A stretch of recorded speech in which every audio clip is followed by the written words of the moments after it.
Hello and welcome everyone to all the viewers and listeners.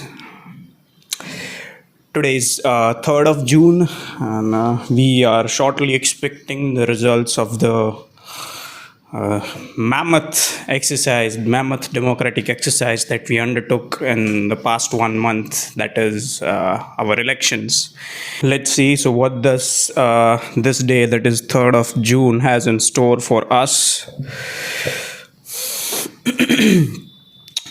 The first news that was obviously very interesting to me was the UPI transactions. They are on a constant rise. Now, to be fair and honest, when this whole entire movement of UPI and internet transaction and all the e-banking services, when these all started, I was pretty much skeptical about it, to be honest. But I guess it really is possible. It really is working wonders. If you see the exact figures for the month of May, they stand at somewhere close to 14.04 billion transactions. Okay, so somewhere close to 20 lakh crore rupees has been transacted. So 20.45 lakh crore. This is the transaction amount for the UPI transaction. It indeed is working wonders. You can see that whenever you walk out on the streets, even the street vendors, they have this QR code ready for their customers and can they receive their payments. One of the things that is working in favor of the current government in relation to this online transaction is people, they're feeling much secure about it because the payment that they receive is directly deposited in their account, so it saves them this hassle of accumulating all the cash and going to the bank and depositing it in the account. Yes, so the growth has been, so on an average every day somewhere close to 450 transactions per minute. Sorry, no, not so. It's 450 average daily transactions. This is what it is, and average daily transaction amount. So this should give you a better picture about how massive the UPI transaction thing has turned into. Is 65,966 crores. So somewhere close to 66,000 crores is the average daily transaction amount. All right. Yeah, so just to give you a brief comparison, so for you to compare, if you see, this was for the month of May. For the month of April, average transaction was 19 lakh crores, and for the month of May, it is somewhere close to 20.5 lakh crores. So yeah, I definitely now see some sort of how this could benefit the finance sector.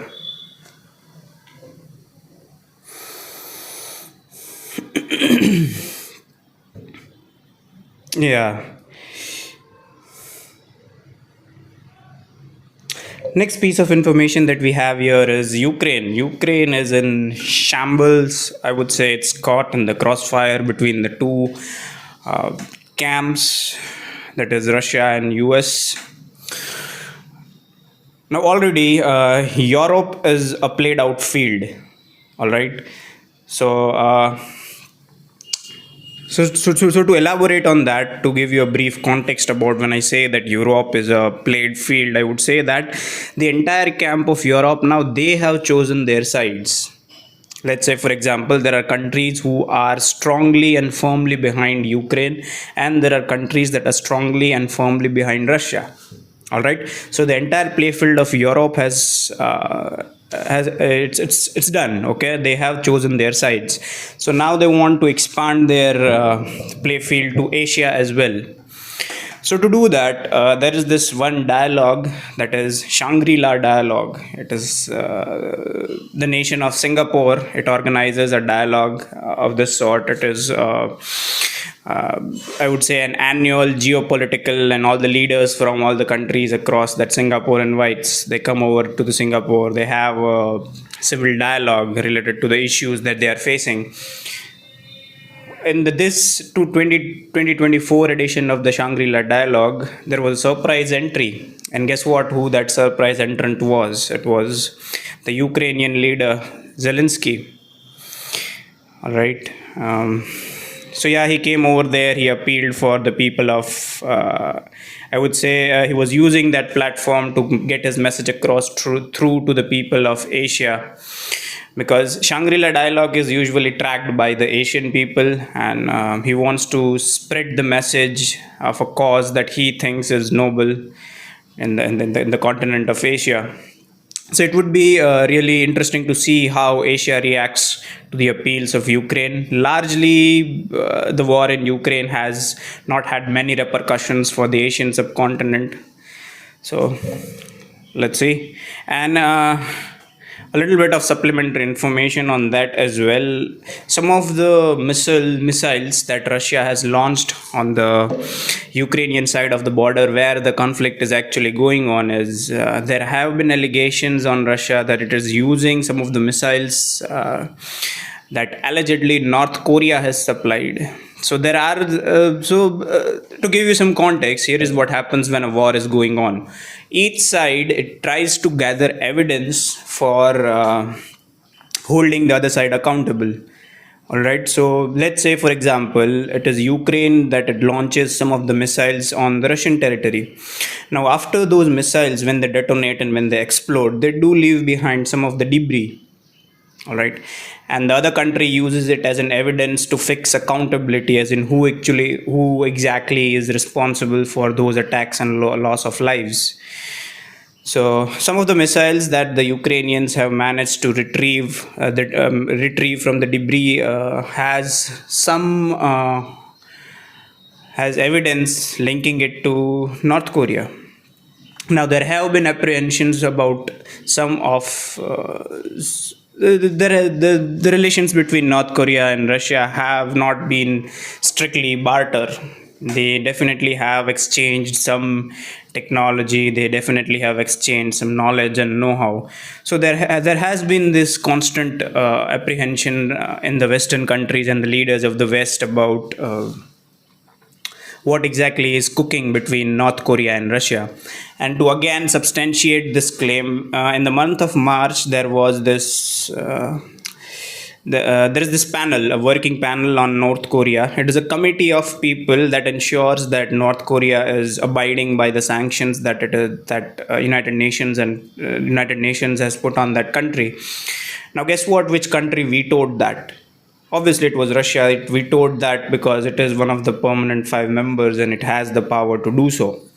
Another country that abstained from voting was China, and the rest other, that is US, UK, and France, they obviously voted in support of it. So, yeah, this is one. So there is some intermingling between Russia and North Korea. It will be interesting to see how that shapes up. So if you juxtapose that same piece of information with Zelensky coming to Asia and appealing to the Asian nations, so you can clearly figure out what exactly is on the mind of the leaders.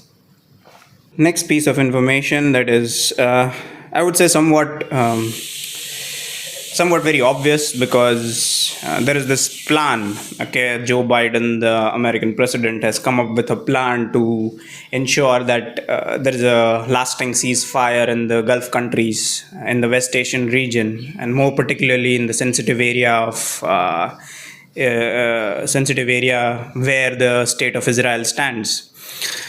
So just to give you a brief recap about what exactly has been going on over there is, in the October 7 of 2023, there was this dastardly attack by by a militant Islamist group, that is Hamas, and I would say it has poked the hornet's nest All right. There is a saying in our countryside that you know you only put your hand inside the snake's bill if you know how to, if you have an antidote to its poison. So without having an antidote for the IDF, Hamas, it poked the hornet's nest, and now it is currently reeling from the repercussions of its actions. But something it's something that they are not willing to accept, and that is how modern warfare is. Okay, every belligerent wants to attack first, but then the other party responds. Then we talk about human rights violations and whatnot. All right. So yeah, Joe Biden, the American president, he has come up with a ceasefire plan for Israel, and Benjamin Netanyahu, the Israeli prime minister, he in principle has accepted it, but he there are also these statements about how the deal and how the wording of that is inadequate and incomplete, and they are definitely adding there some other conditions in there, and I'm pretty sure rescuing all the hostages will be one of the conditions.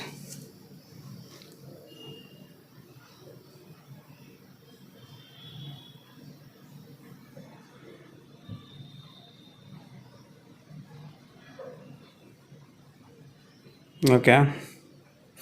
Now let's focus. So let's focus on information in our country. So there is a body, there is a national body to monitor the technical education in our country. Technical, when I say technical education, I mean engineering and its related courses. So this body is known as AICTE, Council for Technical Education. There is a National Council for Technical Education, and so obviously we are aware of this technology known as AI, that is artificial intelligence, and it has been opening up a lot of possibilities, but at the same time it is definitely infringing upon some of the employment sectors that we have. And definitely in the upcoming future we will lose some of the employment opportunities to artificial intelligence, but regardless of that, we are obliged to walk with the times, and that is what this institute has done. Now they are offering some certification courses to the faculty members of engineering colleges, and they can make themselves proficient in using these AI technologies to benefit the students. All right. So one thing is, you cannot go back and shut down the use of technology. What you can do is you can prepare yourself for what is upcoming in the future, and that is what education sector is. Because education sector, I reckon, will be the most affected sector from AI, because education has more to do with instruction and how the instruction is passed on to the students, and that is something AI can do without getting tired over a period of time and with much harder accuracy. So let's see what the future education sector would look like with the help of artificial intelligence.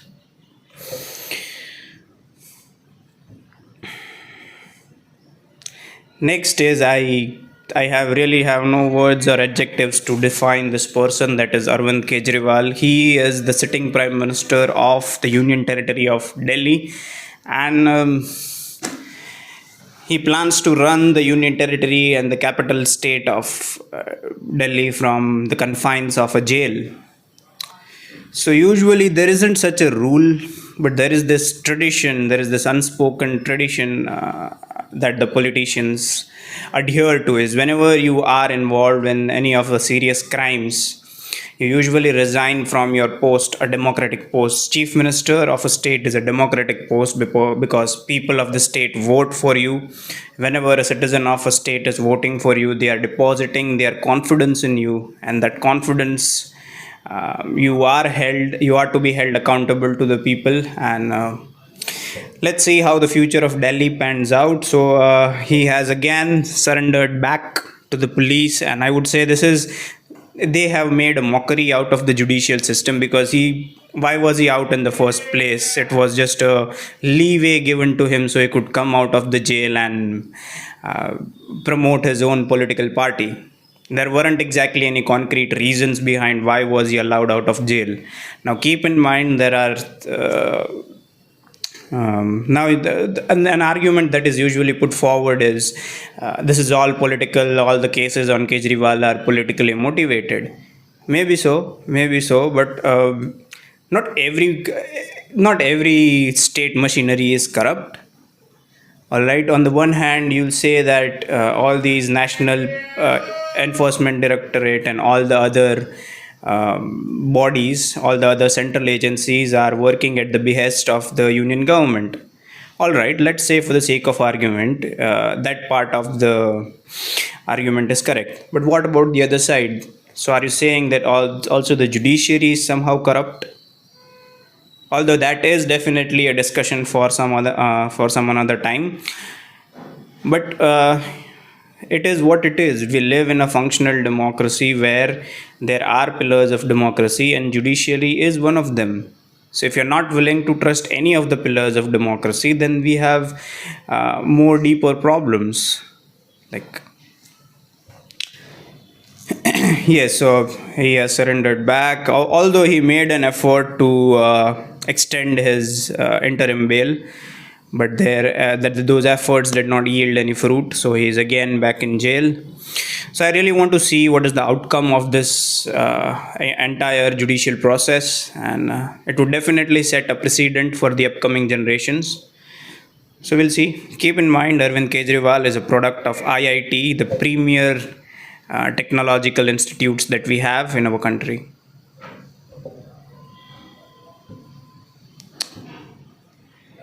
Next piece of information is now the toll charges. The toll charges on national highways are set to increase from 3rd of June, that is today. So it is said that these changes were already set to be implemented, but it was the conduction of elections that was holding it back, and now we are done with the election exercise. So today is the day from which there will be a hike on toll tax on all the national highways. It will be somewhere between 3 to 5%, depending on the state in which you are in. Yeah, in one of my previous videos, we have discussed this issue quite extensively, that infrastructure development cannot be a topic of politics.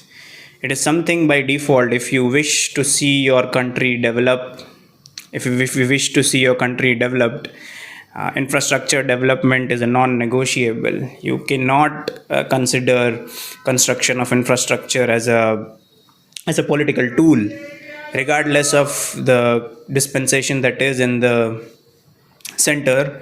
Infrastructure development should always be a priority. Next is Donald Trump. Donald Trump has joined TikTok, the same app that he tried to ban while he was in the White House. And within minutes of joining TikTok, he has attracted somewhere close to 3 million followers. Now, obviously, TikTok is banned in our country because it was insane. The level of obscenity that we see on TikTok is just on a new level. So yes, Donald Trump has joined TikTok, and let's see how that works. Now, one very interesting observation that I've made about our country is, if you see, there are extreme weather phenomena going on simultaneously all across our country. So to give you some context, if you focus on more like the central heartland and somewhat of the western part of the country, there is an intense heat wave going on, whereas there is a snowfall and rain in the northern parts of Jammu and Kashmir and Himachal Pradesh. Whereas if you move to the northeast side, there are floods, there is incessant rainfall going on. And even in the southwest monsoon has made the landfall. It has reached the shores of Kerala and Tamil Nadu. So in the upcoming weeks, you can expect some respite from the heat of summer as southwest monsoon makes a landfall in your state. All right, that's it for today.